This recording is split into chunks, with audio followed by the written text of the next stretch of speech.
Hey everyone, welcome to today's episode. I'm here with Chris LaGarde. We're about to dive deep into the Enneagram and a whole bunch of other stuff. So Chris, why don't you introduce yourself and tell us a little bit about who you are? Yeah, Ryan, I'd appreciate that. First of all, I just want to say thank you for allowing me to be on one of your very first episodes. Oh, yeah. That's an honor, and I don't take that lightly, so thanks. So I'll start off with my identity, and that is a builder of constructs and a teaching prophet. And so what does that mean? What does that look like? Well, I use that to coach business leaders, essentially. Awesome. I bring that like, hey, where's the structure that you need? What is it that you need to know? And I'll be honest, Ryan, the prophet part, which is kind of a weird word, just means truth teller. So sometimes, as leaders in our business and our lives, we need to hear truth that we don't want to hear, and it can be hard to hear. And so I have no problem doing that in a lot of ways. So I've been married 21 years. I have 4 kids ranging from 17 to 7, live in the Coatesville area, and I love Jesus. So that's me. Awesome, man. Awesome. So recently we've talked about, the Enneagram and how you've recently started using it. Basically, like every time you talked about it with me, it just opens up so much insight into my life as a husband, as a, business owner. There's so many insights into what you can gain from the Enneagram. So why don't you just describe the Enneagram? What is it for anyone who doesn't know about it? Yeah. So interestingly enough, the I was talking with somebody earlier and they kept referring to it as a personality assessment. Yeah, kind of. It is. But, so the Enneagram is actually I like to say that it's a map of human behavior, right? And it just so happens that there are nine types of human behavior that it maps out. And there's a little more intricacy than that. But the really cool thing about the Enneagram, as opposed to like Myers-Briggs or StrengthsFinder or something like that, is that it actually helps you understand, not like StrengthsFinders, that makes you look and feel really good. It's like, oh, wow, I'm a learner, I'm analytical, I'm a developer, I'm self-assured, whatever. It's like, that's wonderful. But the truth is that as a human being, everybody has an ego, right? And the ego is defined, I'll define it as the story you believe about yourself that is formed as a child and growing up that protects you from whatever you believe you need to be protected from in the world. And that ego can get in the way a lot of times, right? But then there's our true self, our identity, right? Our essence, as some people might call it, that we're made to be. And I firmly believe everybody's created uniquely with a purpose, and to understand what that is important. StrengthsFinder, DISC, even Myers-Briggs doesn't help you understand what's your ego and what's your identity or essence, right? What's the difference between those two? The Enneagram, at least when you take. Right now, I'm the best one I know out there, if you were to take that assessment, is called the IEQ-9. If you go to IEQ9.com and go there, it's the best one to help you understand your ego and your essence and make the choice between the two. And so it's really a self-exploration tool based on a long history of things, as well as modern psychology and a lot of other things, to just really help you understand yourself and make informed decisions about everyday choices and to be your authentic, true self. I love that. As a leader, then, would you recommend that the entire team, if you have a team, like the entire team takes this test, and then like, how do you then go about, like, how do people interact with each other after they know everyone's type? Yeah. Self-awareness. Let's talk about self-awareness though for a second. So there was a study done, I think about 12, 13 years ago, by Cornell and Green Peak Partners. They wanted to know what makes CEOs successful. So they ended up studying 72 CEOs, and they had a really intentional questionnaire, and they uncovered that it was self-awareness, meaning like you're aware of how you show up to people, how you impact other people, your emotional wake and things like that. And so, my question back to you would be like, okay, well,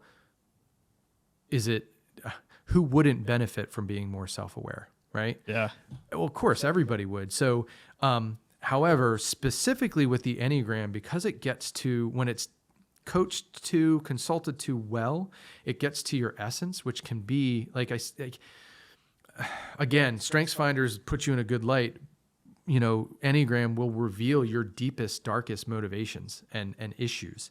So I caution leaders, you should know this first, and tread carefully, with the rest of your team. Not that they shouldn't do it. It's just you can't give away what you don't have. So go through the process to understand yourself first. Yeah. And then start to take your team through it. And there's a lot of things that you can do. I mean, even I've had businesses where the leader would create like baseball cards, right, with their profiles on it of like, when you give me feedback, do this, and it wouldn't be just the Enneagram, it would be other things too. But like my top 5 strengths are this, and Enneagram type is this, and here's how you should think about me. And somebody I was talking to yesterday, their business, now they haven't done Enneagram yet. I forget which one they did, but they had, like papers on their door about like, if you're, here's how you should approach me or whatever, just helpful things to keep in mind when you're talking to them or interacting with them. So, and they're in the tech world. So there's a lot of introverted people in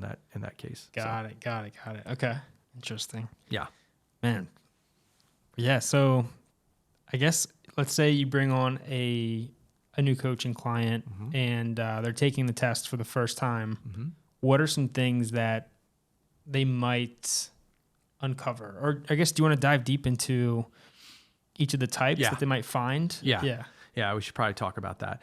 So like I had said before, that it's kind of it's a map of human behavior, and it breaks it down into 9 types. Now there's some, you can look into it, and there's math behind it, and there's a lot of really cool things that like they use to kind of come up with this and the symmetry of it. But and if we're really going to nerd out on it, each type has a subtype. So some people focus on the wings. I actually really appreciate focusing on the subtypes, and there's 3 subtypes in each one. We'll get to that maybe. I had no idea about that. That's crazy. Yeah. So the types are, I'll start with the 9, because if you Google what the Enneagram looks like, 9 is at the top. And there's a reason for that, because 9 typically can know what every other type wants. They're very empathic. Peacemakers, they're called the adaptive peacemakers. They can see everybody else's point of view.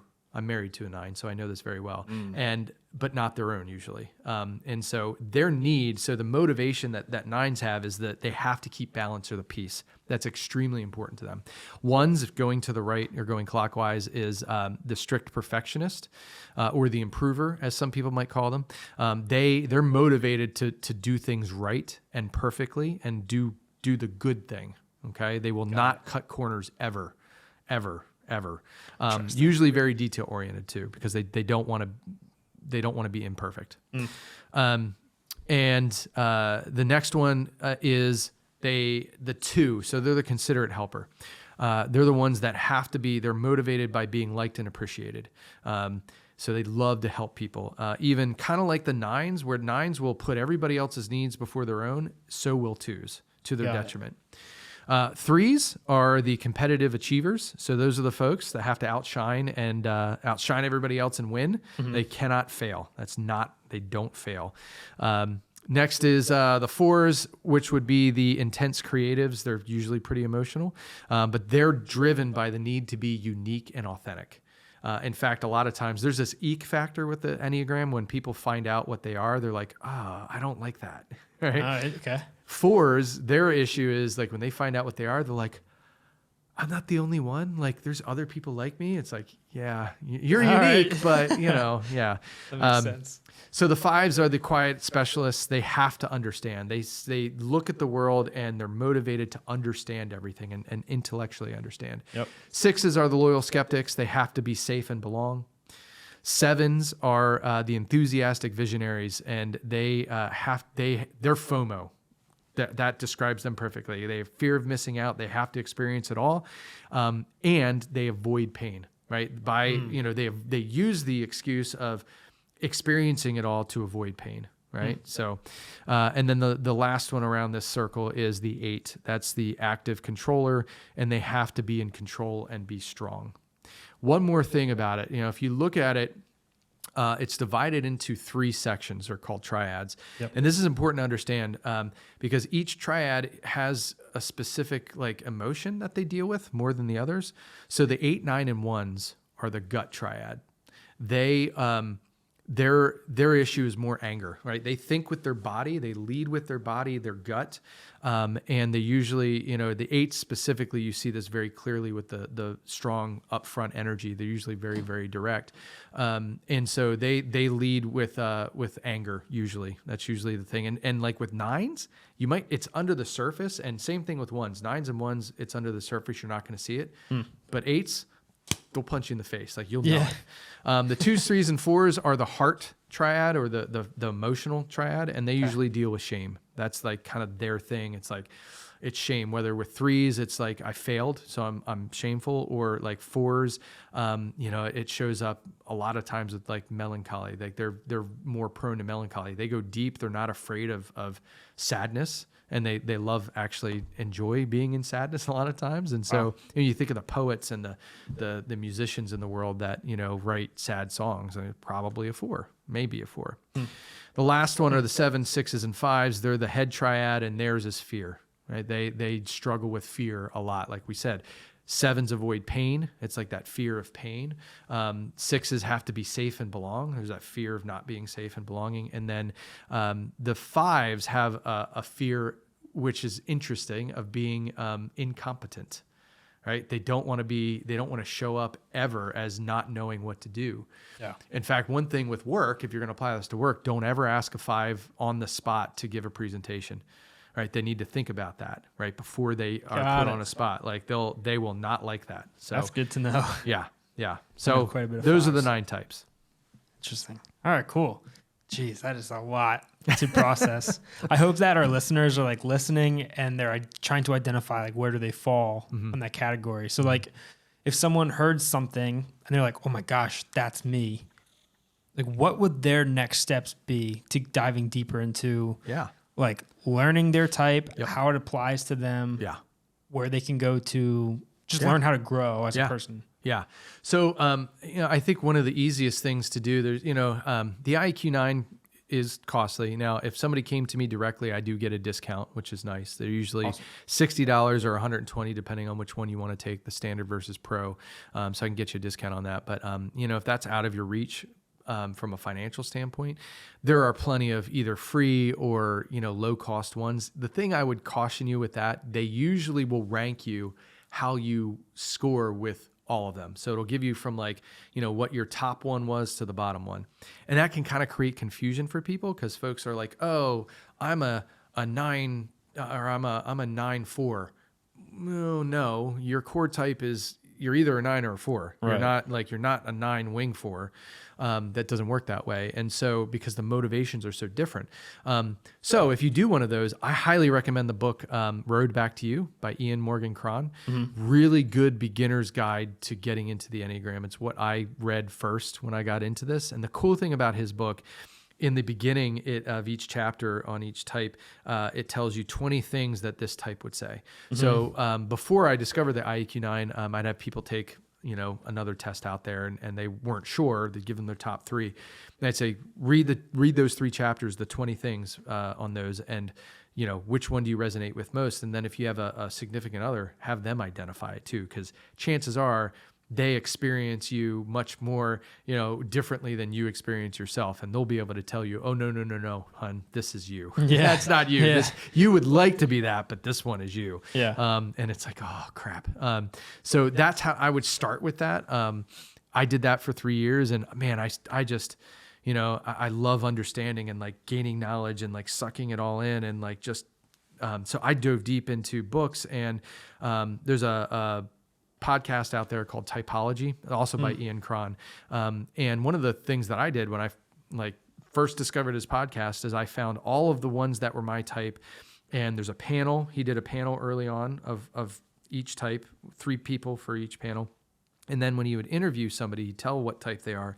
And I would pause it. If he'd ask him a question, I'd pause it, answer it myself, think what my answer was, and then I'd go back and listen to what their answer was. And it gave me a lot of perspective of like somebody else that was my type, like, oh, what do they think? How do they interact and all that kind of stuff. So it was, I would start there.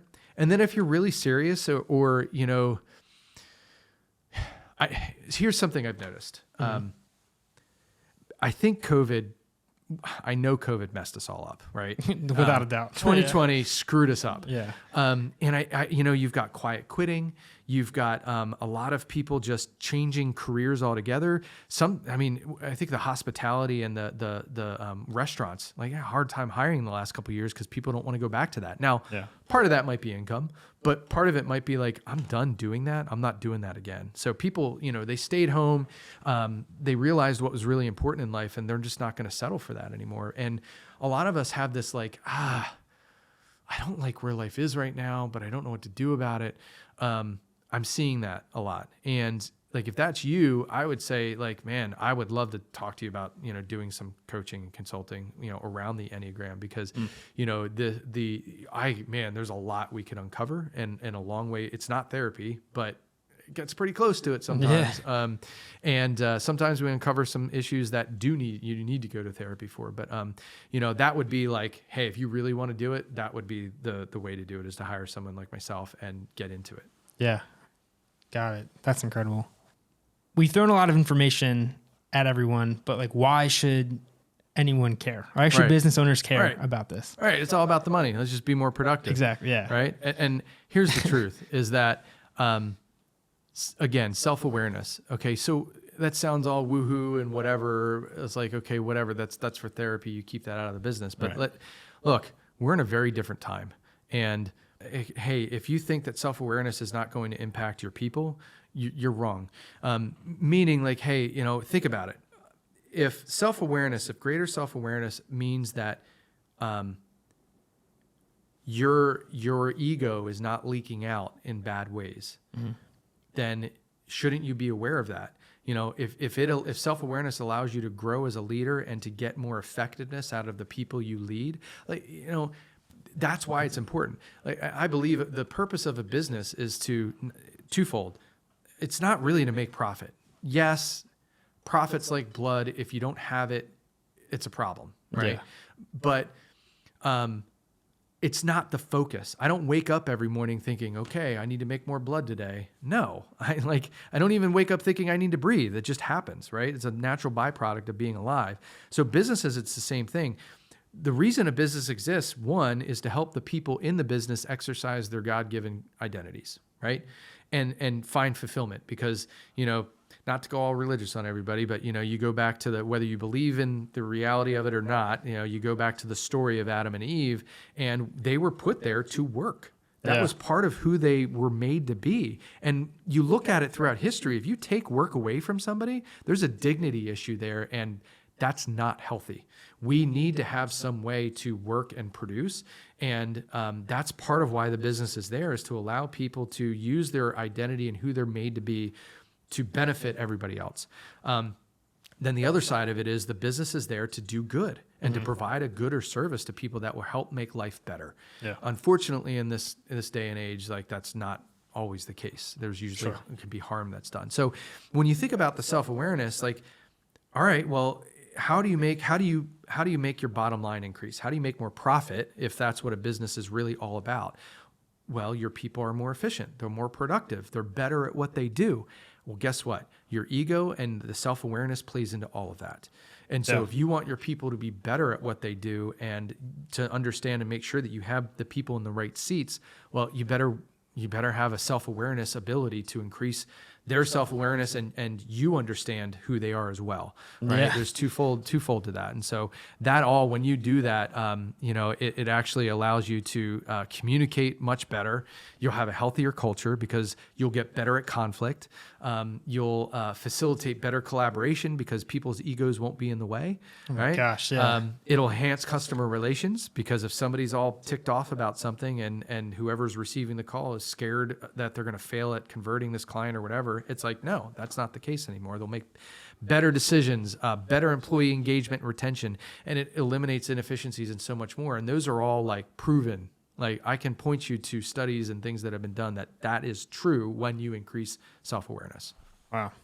Yeah, I can already see how just like your team's fulfillment at what you do, like you go to work and you actually feel seen, like you feel good about who you're working with because you're known on a whole nother level, on a deeper level. Yeah. You have that sense of community and belonging in the work, like in your workplace. Yeah.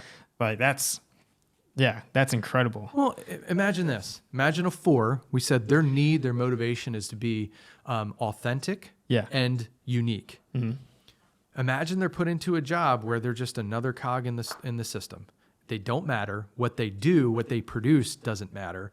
And they're not seen, like and look, let's be honest, Ryan. Part of what we're talking about is a first world issue. I would probably say a majority of people in the world don't have the privilege and option to choose what they do. Sure. Right. Yeah. So first, let's acknowledge that. But if they have the option to do that, in the example I gave, they're not going to stay there. Right. Or if you have, like, let's say somebody's a 3 like you are, or that you identify with, and, you don't give them the opportunity or a clear path forward to win. And they're constantly like second guessing. Am I going to be more efficient? Am I going to be more of a win? Have a win here? Am I going to get promoted because that's important to them? Yeah. Then they're not going to stick around and you're going to lose them. So, yeah, that makes so much sense. So yeah, this is like something that business owners should clearly think about as well. But what about like organizations as a whole? Like how will that affect them holistically? Yeah. And that's a good question. Yeah. I can see this, tool. And I know there are businesses that are doing things like this and using this where it becomes a part of the culture. And when you do that, like, man, it's like a well-oiled machine. Something like this, if you incorporate it into the culture and you help people understand each other better, and there's just again, culture is how we treat each other and what we expect from each other. And so if like, hey, this person is a 5 and they don't want to be put on the spot and they need to understand, well, then you're going to treat them differently. You're not going to put them on the spot. Like a 6. Usually a 6 will show up in an organization where they're kind of like the devil's advocate, which if they're paired with a 7 who just wants to go and like they're always like the enthusiastic visionary, it's like, okay, here's what we're going to do, guys. Here's the vision, blah, blah, blah, blah, blah. And then the 6 is always like raising their hand and being like, did you think about this? Mm-hmm. Well, what about this? And it's like, oh my gosh, the 7 could get so annoyed with that. But the truth is you need both. And the skepticism of the 6 shouldn't be downplayed. It should be acknowledged and managed, right? You should understand you need them there to point out what are the blind spots. Have I thought about this? Because if you don't, you probably will be more likely to fail. They will keep you safe and keep you from failing. I love that. I know I see that. I serve at my church. And so when I'm serving at my church, it's me. There's 4 of us, but really the funny relationship is like, I like to dream and like think big. Mm-hmm. And then we have my good friend, he's a 5, and we call him the anchor because he's like, let's get back to reality here. Yeah. Let's think about it. And like, honestly, we wouldn't be able to really identify those types of qualities without the help of the Enneagram, because we know like that's just the way he thinks. He likes to logically think through so many things. And I just like to go and try new things without really thinking too much. And sometimes it gets me in trouble. And that's why, that collaboration is there and it's so helpful. Yeah. Especially when you have the awareness to know it. Yep. Absolutely. So, I love it. I love everything that, you're doing. And I hope everyone can take advantage of it. Absolutely. So how can people get in touch with you if they want to learn more about? Yeah. So people can reach me on Instagram at LaGarde Chris, LAGARDE. CHRIS, or on Facebook. You just look me. I think I'm Chris LaGarde PA, but if you look me up on Facebook, I'm there as well. So, awesome. Feel free to check me out there. Cool. Well, yeah, Chris, thanks so much. My pleasure, man.